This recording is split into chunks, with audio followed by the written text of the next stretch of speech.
Now the Tata Curvv EV has been grabbing headlines with its price and all of that stuff, but this Tata Curvv ICE is now a very strong contender in that very crowded C segment SUV market in India. And here's a quick look at what it actually offers. Now, unlike the Curvv EV, this Curvv ICE has quite a distinct face from, say, the Nexon, the regular version. And that's mainly due to this grille arrangement. Now, you have these etched sort of motifs over here, something that the Harrier and Safari also have now. But this grille arrangement, I think it's a bit more outward, it's a bit more aggressive than what the Curvv EV offers. And you also have these different shades of colors. You have this sort of copper shade here, that red over there, and that differentiates the EV from the ICE version. Now the big news with this Curvv ICE version is this new petrol engine. It's a 1.2 litre turbo gasoline direct injection motor, which a lot of its competitors, Tata Motors competitors, are also introducing. And the power outputs, they are 123 PS roughly, I'm assuming right now, and 250 Newton meters. But there's a lot of tech that's gone into it. For example, you get a high pressure injection system, you get a variable geometry turbo that's electrically controlled. And when you're using the manual gearbox with this engine, there's actually an AI powered system that matches revs. That's something really smart and sort of helps you drive manual cars better maybe. Now you can also get the Curvv ICE with a new diesel engine. We don't have all the specs about it just yet, other than the fact that it does 22.4 kilometers per litre.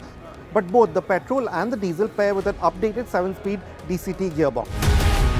Now in keeping with that more aggressive look that this ICE version of the Curvv has, you have a slightly more outward sort of look to the alloy wheels. They're the same 18-inch size as the EV, but they're done up a bit differently. Now one big difference from the EV is the ground clearance. There's 208 mm of it here, so that by itself is quite large even for this segment. But another sort of trait that this car has, which is quite different and not many car makers, especially in this segment, talk of, is the approach, departure and breakover angles. Now they're the biggest in this segment. We'll put the numbers down below. So that's another great touch. Of course, you get these same flip type door handles with that illumination here. So in terms of that hardware, there's really not much different. And really the bodywork, the body shell is more or less identical to the Curvv EV. Now again, from the back side, you realize that there's very little that separates the Curvv EV from the ICE Curvv. And yeah, you have slightly differentiated sort of design for the bumper. This has again a more aggressive look, a bit more gloss black if you will. But the features are more or less the same. You still get that powered tailgate, and it still has the gesture control function just like the EV version. And here you have a similar amount of boot space, 500 liters. Now you have similar storage spaces, this sort of compartment here, these hooks here, that JBL subwoofer. So yeah, very little to differentiate the EV from the ICE version. Now this stark, dark sort of wine colored theme is unique to this top end version of the Curvv ICE. But otherwise the space here is really not much difference. Of course, you have that usual difference of the floor being slightly lower. So you have, as you can see, a bit more under thigh support than that version. Your feet sort of sit a bit lower. So in that sense, this part is a bit more spacious if you will, but otherwise there's really not much difference. So you have that same sort of bump to the edge of the seat, which gives you that added sort of support, which is great. You have the same reclining function, again same like the Curvv EV.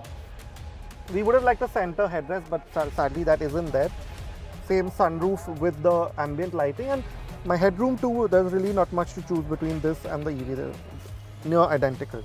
No, but one difference that I noticed, that unlike the 45 watt charging that you get in the Curvv EV, you just get a Type C and a Type A here. Now this is what the inside of the Curvv ICE is from the front. Same features, you get a powered seat for the driver, ventilation here, same big 12.3 inch touchscreen, that same 10.25 inch driver's display. The theme is different again to go with this red and silver. You'll notice that the colors are a bit different, but otherwise very similar to what the Curvv EV has. You get a different set of buttons here. Those charging buttons are sort of not there anymore. Same wireless charger here, that parking brake electronic one, the auto hold. Again, the screen is near identical. You get a new arcade.EV system for both the EV and the ICE, which has a few more apps like Spotify and Park Plus, so that's good. But again, otherwise all the functions remain the same. You get the JBL sound modes, you get the EQ indicator, you get the wireless Android and Apple CarPlay, the navigation from these functions right in the screen, the blind spot monitor, the 360-degree camera. So all those features from the Nexon EV and the Nexon that were good, they've carried it over here and added a few more like we just mentioned. But a new addition over the Nexon is the addition of level 2 ADAS. It gets a whole host of functions exactly what you've seen in the Harrier and Safari, maybe a few more, but that we have to test out later. So you have that lane keeping assist, and auto emergency braking, the blind spot monitoring, all those functions that you expect in a level 2 ADAS car, those have been added to both the EV and the ICE Curvv. Now we don't know prices of the Curvv ICE just yet, but it will launch on the same date, September 2nd, as the Curvv EV. So what do you think this should be priced at? Let us know in the comments, and would you buy this over, say, the whole host of other more conventional, maybe slightly more practical SUVs that you can buy at this price point?